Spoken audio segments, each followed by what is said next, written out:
Choice of the chosen, yeah. Choice of the chosen, yeah. Yo, what's up? Welcome back. It's been a while, 4 weeks. Last podcast we had a bit of a issue with the whānau and had to give it a miss. So we've come back. We've come back strong this week. So my right hand man, AMO, how's it been going, brother? It's been good, bro. Yeah, it's been a while. I'm looking forward to getting into it, though. Yeah, it has been a while. And we got back Jacob Whiplash Birch. How's it going, brother? Yeah, it's a pleasure to be back and on board with the A-team. Yeah, bro. It is good to be back. Let's get back straight into it, eh? The Black Caps up against the big foe over here, the Australians. First test, it didn't go too well. It didn't take much wickets, you know. We didn't bat that well either, and the Australians won. Second test, flat as. A lot of runs scored. It was good to see Kane Williamson, you know, get the runs that he deserves, and we ended in a draw. But this week is something new, and a day-night test in the pink ball, you know. It's going to be something different. No one knows how the ball's going to move. What are your thoughts? Yeah, the pink ball, I'm real interested because isn't it wearing really fast? Isn't that the problem that they've had with it? Yeah, I have heard about that. I think it's also to do with being able to see it. I think batsmen struggle to see it. Yeah, well, that was always going to happen. That's why this idea, like, what if it's crap and then they never do it again? You know what I mean? I guess that's a risk that you take. But from what I've heard, the first two days of the test are sold out. So you know, it's getting the people along. Yeah. So would you go? This test is a flop. Would you go try it another test, or is this can it? It depends on the reason that it's a flop. If it's to do with the ball, then yeah, you're probably not going to see too much of it in the future until they get the technology that's going to allow it. But yeah, but what about, because you're a cricket player, do you want the ball to wear fast, or do you want it to stay hard and new? What do you want? Well, I guess it's more about the spectacle. As long as it's the same for both teams and it's not, you know, a joke, then I don't really see a problem. You know what I mean? Like, yeah, I see what you're saying. There's different sorts of pitches all around the world. Like, obviously, the different, you know, the harder the pitches, it'll wear the ball a bit more. Yeah. It's not going to be apples with apples all around the world, but I think it's just mainly to do with the spectacle, eh? Yeah, but what about the second test? I actually found it boring. Yes, it was boring. Ross Taylor got 290 and, you know, like Kane Williamson looked good, but it was boring. That's why the Gabba was so good, because there was, you know, there were wickets, they were hitting us, and it was a lot more exciting. Even though we lost, I found that one way more easier to watch. Yeah, that's true. The second test was boring because it just offered nothing for the bowlers. That's it. And that was the part of it, though. I mean, like, there was some great batting on display, but the ball didn't do anything, and it was a tough watch. Yeah. So that second test was when we actually did pick up some wickets, though. Before that test, what was it, like 5 and 4 innings or something? Yeah, it's been real bad. Until those wickets are apart from part-timers. Yeah. But problem heading into the third match is we've got Southey and Bolt under injury clouds, eh? Yeah. Oh, awesome. Yeah, but what about Craig? He's our best bowler by far, isn't he? Oh my goodness. He's been named the worst spinner to tour Australia ever. Yeah, but he's taken our most wickets. Yeah, it's so bad. Yeah. So would you go another seamer? I would. Nah, we just need to get rid of it. Play a spinner that isn't him. We don't have any in New Zealand. Ish Sodhi was there or thereabouts. No, I don't know. I reckon get rid of him. Just attack them with pace. Yeah, but... Yeah. Oh, those flat wickets, it's a hard slog, eh? Yeah, but we needed to do something sort of out of the box to try and get a victory. I was pretty pissed off that they didn't even try and fight for a draw. Like, McCullum got 80 from 80 balls. You know, you're sweet. But I would have rather seen Guptill block 120 and get a draw rather than lose. I was disappointed with that first one. And I think we need to come out in this third test and attack and try and win. Try and win in Australia. I think they definitely will be going for it, eh? And with this new ball, I mean, anything can happen, eh? I think there'll definitely be a result. Yeah, like, you definitely think there's going to be a result? Yep, definitely. And it's new for both teams. Like, playing Aussie... Especially if there's no weather. Playing Aussie and Aussie is hard. Everyone knows that. It's flat, it's hard. They do love it. It's the same as playing like India and India. You know, it's. I think in cricket it always helps the home team a little bit. But with this new ball, it's new. Like no team knows really what going into it.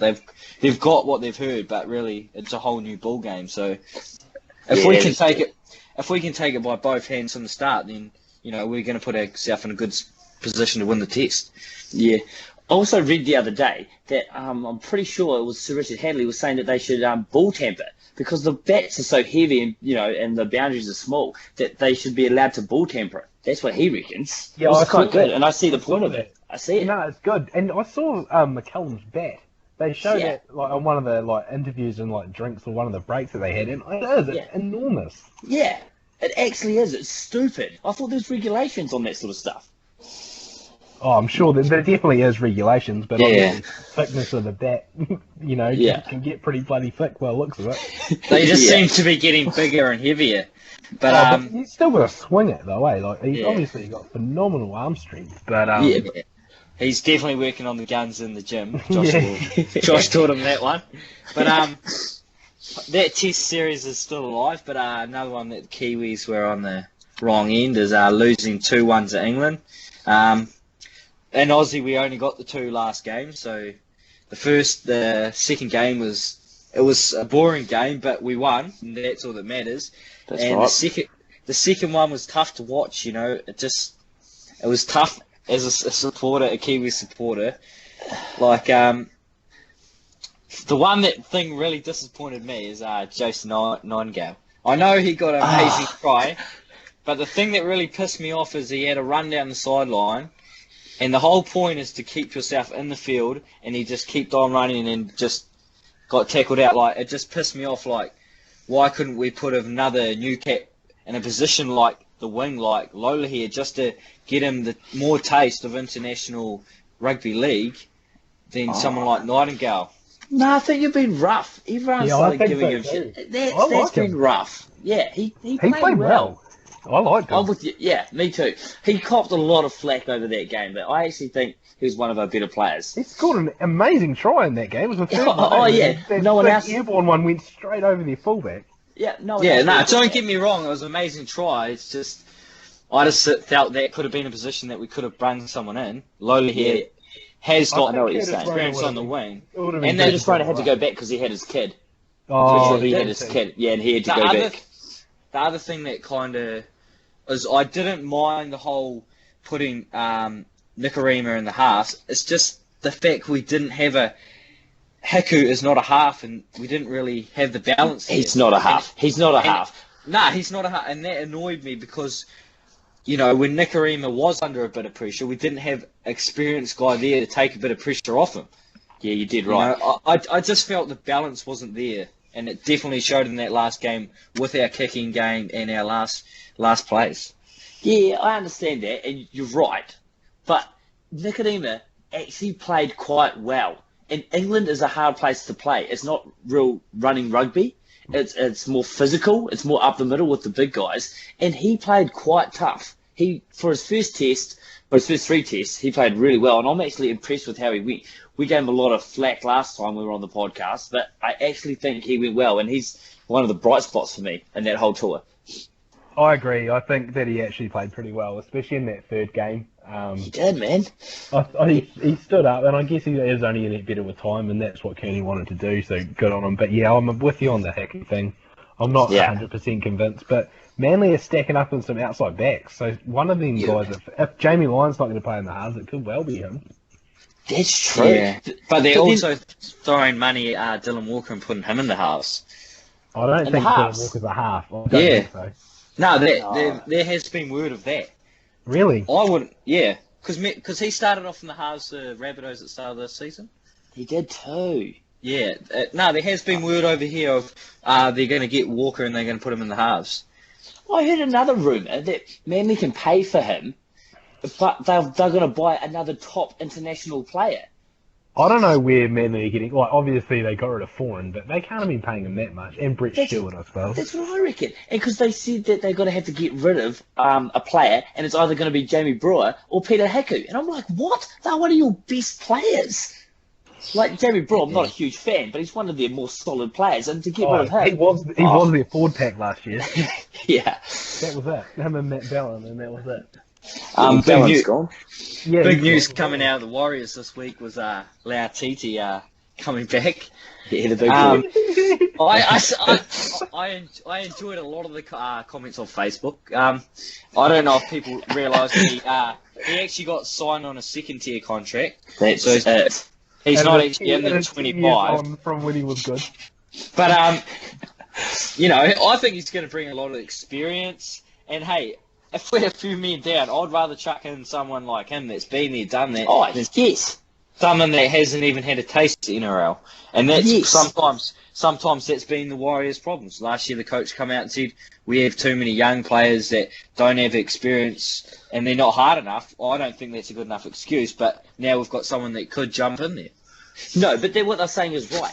That's what they thought the problem was. Okay, so they tried to find the problem. So what have they done? They went and got Jeff Robson, who's played like 1,000 games of NRL. They've got Ali Lautiti, who's about fucking 50 years old, and they've got RTS and Isaac Luke. They've gone out and brought experience. So if it doesn't fix, well then there's a problem with them, and that.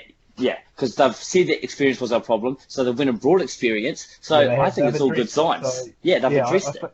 I think you're right. They're doing everything they can to try and help the cause. So I think you're bang on there.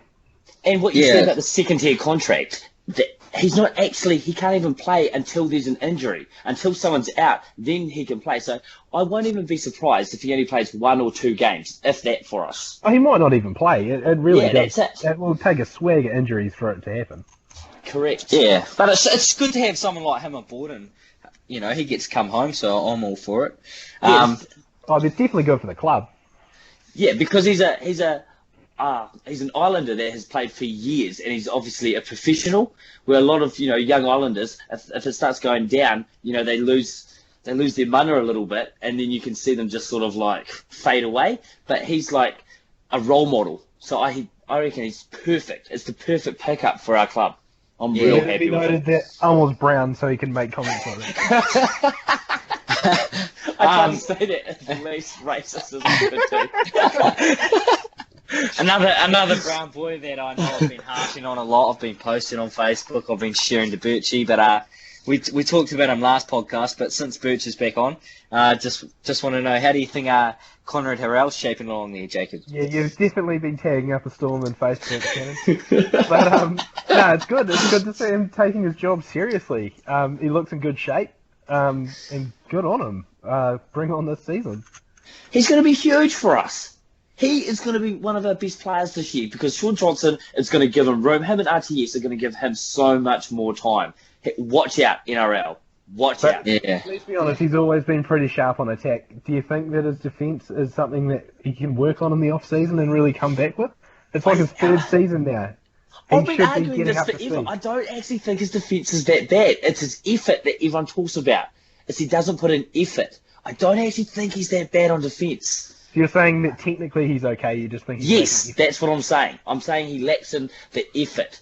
He doesn't go that extra mile. Yeah, that's the thing that the coach has a problem with him.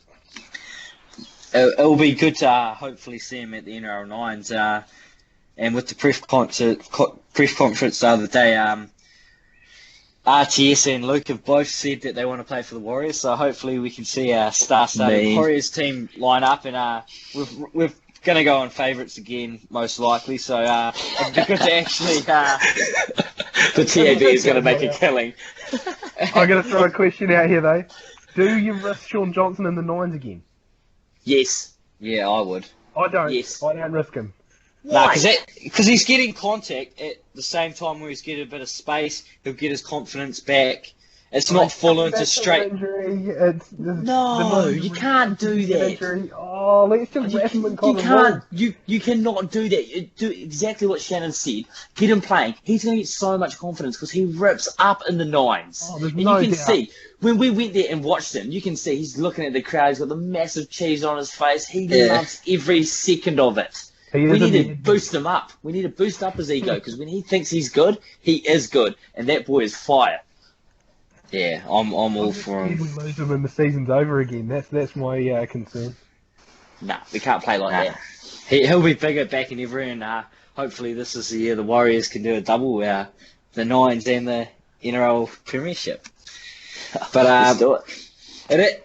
Insane, it has been long since we've done a podcast. We haven't actually done one since Rugby World Cup, but the other day, the day after dear friend John Alomu passed away, the next day, one of our greatest All Blacks hang the boots up, and it was nice to see that New Zealand Rugby Union go to Lomu's family and ask if it was all right to go ahead with the proceedings, and they said it was all good. So yeah, it was a nice touch.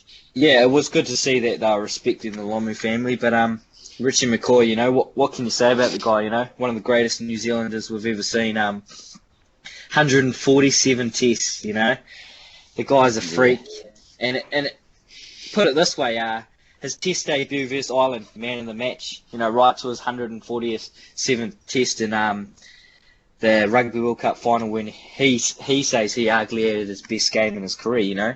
It's just the consistency that he made him one of the greatest All Blacks ever. Yeah, it's his best game and his worst game was, it's very similar. He is Mr. Consistent, and he will go down as the GOAT, the greatest of all time. And I just want to thank him for his work. It's been amazing watching him. He was so down to earth. Like, everyone in New Zealand can sort of identify with him. He was never a blow ass.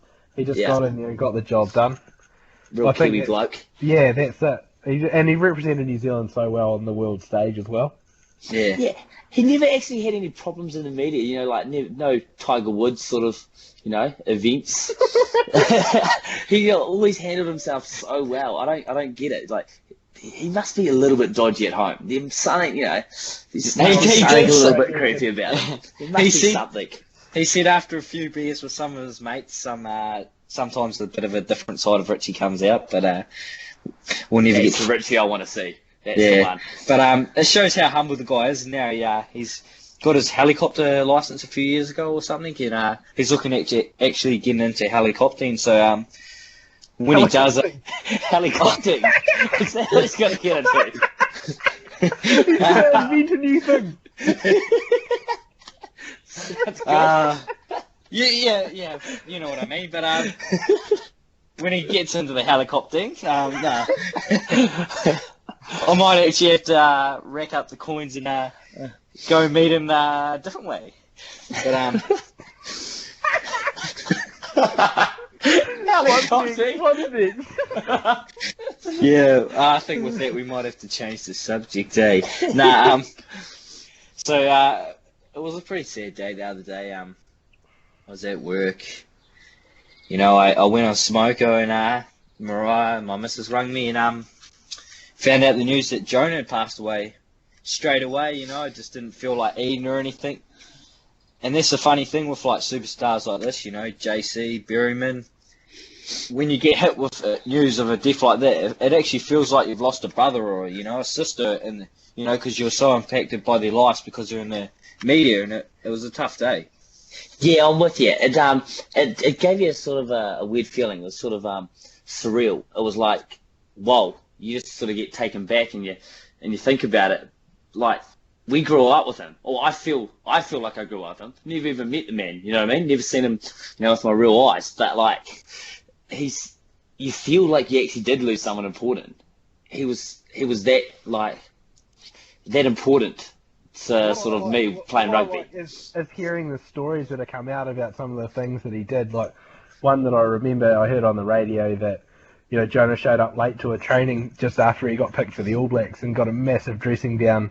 It turned out that he was at the hospice with some sick kids, and that's why he was late to training. But he never owned up to that and wore it and got a big dressing down and missed a game and stuff real early in his career. But he never ever owned up to where he was, and it wasn't until later that they actually found out.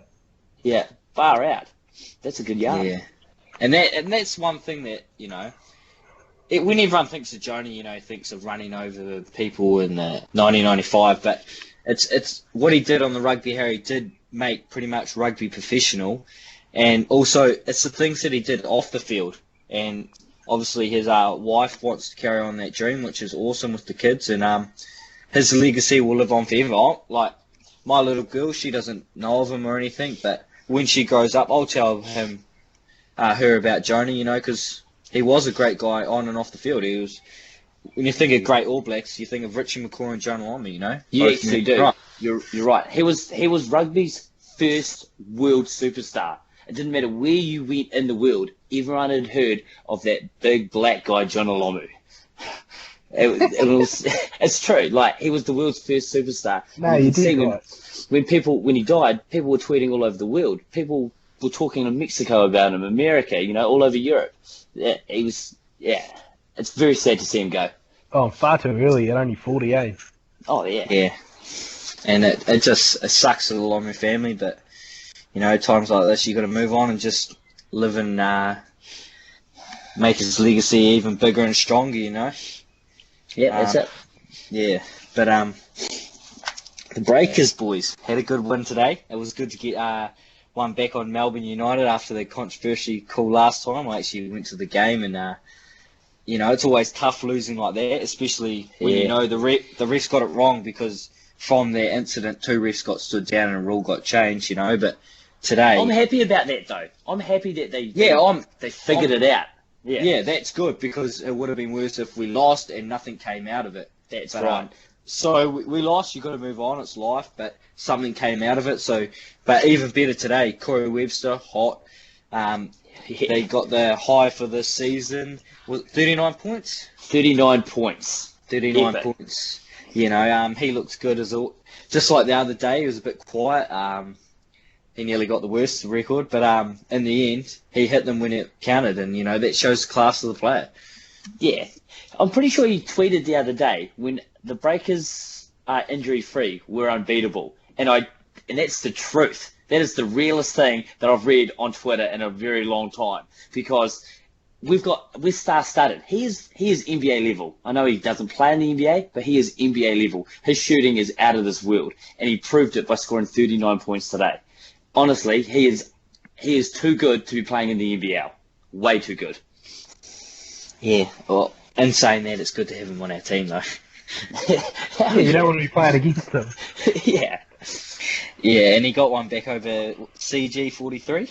So yeah, he's a homo, though. He sucks. So that's 3 in a row for Melbourne, actually. They went down to the worst placed team, the Crocodiles, is it? The Crocs? The Townsville Crocodiles. Yeah, last Wednesday or Thursday, they actually got a bit of a hiding. The TAB account didn't like that one. Pay $13. $13. Yeah. Oh my goodness. Good money. But no, it's good to see the Breakers getting up there. And another one that had a bit of a loss in the New Zealand the world, the Phoenix, late goal, 2-1 to the Wanderers. You know, one thing like I want to say with the whole Breakers and the Phoenix, you know, the Breakers were not that good back, you know. I know they've won, but like think back when they first came in the competition, they weren't that good, and neither were the Phoenix. And the Phoenix the last 2 years felt like they were kind of changing that, like the Breakers did. But I think they are.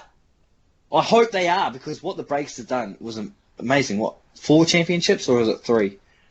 I'm pretty sure it was 3 in a row, and then we lost, and then we won. Again, so we've hit, 4 and 5 years, I think. And that's awesome, you know, one New Zealand team and the rest are Australian. But I hope the Phoenix can start to do that, you know, because it is hard, you know. They play positive football, which is good to watch. Like, people actually like watching the Phoenix because they are exciting. We score goals. We don't go out to, you know, draw. Obviously, all teams go out to win, but we actually look like it. We play off the football. We're an exciting team to watch, and I think, as you were saying, like, they are trying to turn it around. And I think they'll go deep. What do you reckon about the chat about, you know, the All Whites going over and, you know, obviously a good representation from the Phoenix, and then, you know, Ernie Merrick's a bit upset that they flew back economy class and Michael McGlinchey was a bit tuckered out. You know, what do you think about that? Are New Zealand football helping them out, or are we the poor second cousin? We are the poor second cousin. Yeah. We are. It's an interesting one, I think. Yeah, it is. Obviously, the other sore point for him was that Shane Smeltz sort of pulled out and then played the next week because he was too sore to go and play for the All Whites or whatever. But it's that old club before country thing, eh? And it's a fine balance to getting what you want, but also the greater good, I suppose. It's good to see the All Whites get their first win in 5 years or something. Yeah, thank God. Take that, Oman. What is even Oman? Like, who is he? Why doesn't he have a team? I'm so happy that we beat them because I don't even know that it's a country. I thought someone made it up. Seriously. Come on, we don't want to go Cassidy Boone on the podcast. calling out. I'm sorry. Listening, we're sorry. Calling out countries. Everyone's super happy that we got a win. It's like, wait a minute, who are we even playing? Of course we should have got this win. Okay. I think they're still ranked higher than us. Are you serious? I don't know, but we're pretty low ranked. Come on, mate. Last time we were in a World Cup, we didn't lose a game. Yeah, are we going to even make the World Cup this time? Oh, who knows? Let's just hope. No, we'll be there. Maybe we get to play Oman again. Might get a couple more Well, W's. if they're in our poll, we're looking alright. Anyway, boys, thanks for coming on. It's been a good yarn, I've enjoyed this one. It's had some good laughs. It's had some bad grammar, but We've called out a couple of countries. Yeah. We've had some good highs and some good lows, but I've enjoyed it. My favourite was helicoptering. Helicoptering that Yeah. Richie's made it. Richie has made it in. But thanks for coming on, Birch. Amor, we'll have to get you back on. I think we might take us three over from me, Amor, and Reno. This might be the trio. I think it is. I think Reno's done his dash. I don't think he can keep up with Jacob Birch. Nah. Jacob Birch has got those facts. Bang. No, cheers. cheers. Thank you Birch for talks having me about on. Jacob Birch in the third person. Sweet as, brother. Cheers for that. Alright, Cool. thanks for having us. Next time. Very good. Later. Catch up.